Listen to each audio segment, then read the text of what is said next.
Hello everyone. So today we are discussing the loops and nested loops. Okay. So first we'll start with a simple series and then we'll go on to the patterns. So this is a simple series where we are printing the natural number from 1 to 10. Okay. So first you have to observe that what is the first term of the series. So over here the first term is 1. So what we'll do, we'll initialize that variable term with 1. Okay, so here I have done term equals to 1.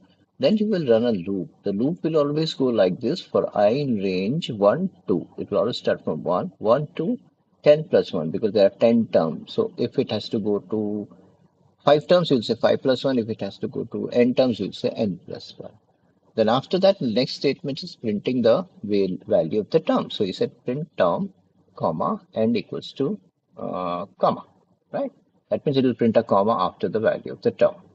And then you have to observe how the terms are increasing. The terms are increasing by 1. So you have to say term equals to term plus 1, which will make that increment and all the terms are printed. Let's just run and check it out how it behaves. So it gives me the exactly same series. Now the next series is printing the sum also along the same series but printing the sum also. So I'll start in the same way. I'll store term equals to 1 because my first value is term 1. Now I have to initialize another variable for sum which I should initialize by 0. So I did that. Again the loop will go for I in range 1, 2 and plus 1. And then I have to print the term. So print term equals to comma and equals to comma, right? So that will give you the printing of the term. Now this is the new terms, new statement. So sum equals to sum plus term. That's the term which you have printed has to be summed up. And then the value of the term increases by 1. From 1 it becomes 2, 3, 4 by 1. So I'm increasing by 1. All right. And then finally at the end of J loop, I have to print the sum. So it gives you the sum. So if you see over here, the output, it gives you the sum 55. The next is printing the table of any given numbers. So here the user is going to give me a number which will go into the variable uh, n. I'm storing it into n. And then suppose I have given 21. Okay. So when I given 21, so it's showing me 21 into 1, 21, 21 into 2, and so on. So if you observe here, there are 10 elements which are printed. So my loop will always go from 1 for I in range 1 to 10 plus 1 because there are 10 rows of the table. Now, if you observe that the fixed values here are the multiplication sign and the equal to, so both of them are in double quotes. And the values which are changing are the number whose table is to be printed, right? And this 1, 2, 3, 4, 5, 6, 7, 8, 9, 10. And the last value, which is the product of the number and 1, right? So if you observe here, when I give the value, it prints me the term. Yeah. And the next one is now, and let's go to another one which is slightly different. So yeah, here you have to print as per the range. So the user will give how many terms are to be printed, and then you are printing it. So like if user has given 6, this is going to print this following the 6 terms of the following even number series. So you're taking the number of terms from user and equals to this. And then the first term of the series is 2, so term equals to 2.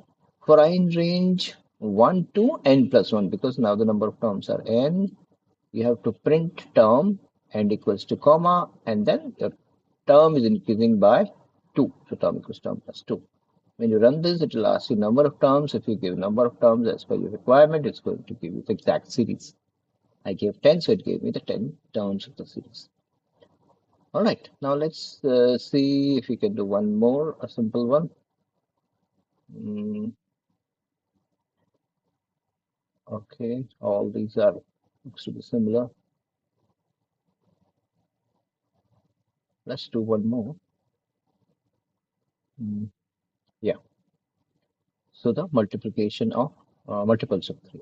Okay, so here I have to get the print the multiple of 3 within the given range.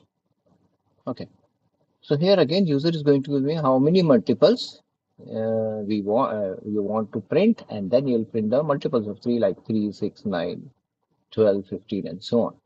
So here user is going to give me how many terms. Okay. So again, as in the previous codes, I have to say n equals to enter the number of terms, and then since first term of my series is 3, so term equals to 3.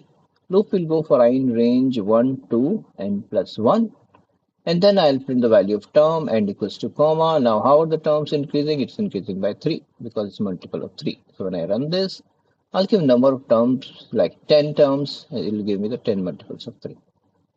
Okay. So these are our series. Now we'll quickly move on to the patterns. Now patterns are the shapes which need to be printed. You just have to remember this formula. The formula is that the downward values are called rows, which are managed by the variable I. They're called the rows. Okay. And the horizontal values are called columns, which are managed by the variable j. So downwards I, which is row, rightways j, which is column. If you remember these particular formula or diagram in your mind, that pattern is very, very easy. Okay, let's quickly code it.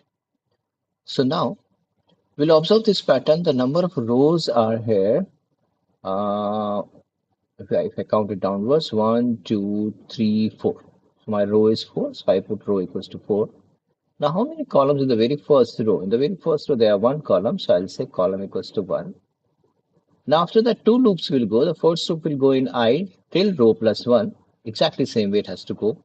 Second loop in j from 1 till column plus 1. And then you're printing the symbol of the pattern, which is hashtag here. So I'm printing hashtag and then end equals to space. I don't have to put comma at the end, so end equals to space. Now, you have to observe one more thing. Whenever the column changes, right, it always starts from a new line. You see, when the column changes, it goes to a new line. When column changes, it goes to a new line. Column changes, goes to a new line. So that means when the j loop ends, you have to give a new line by the statement print equals to slash n. And then what is one more thing is happening over there? The number of columns was 1 there, and then when it goes to next, it becomes 2, 3, 4. So column will increase by 1. Okay, when I run this, it will give me the exact same shape. Now we quickly move on to the number patterns. So number patterns, again, the logic is same. I have to count first how many rows. So the number of rows over here is 1, 2, 3, 4, 5. So row equals to 5. The number of column in the very first row is 1. So row column equals to 1.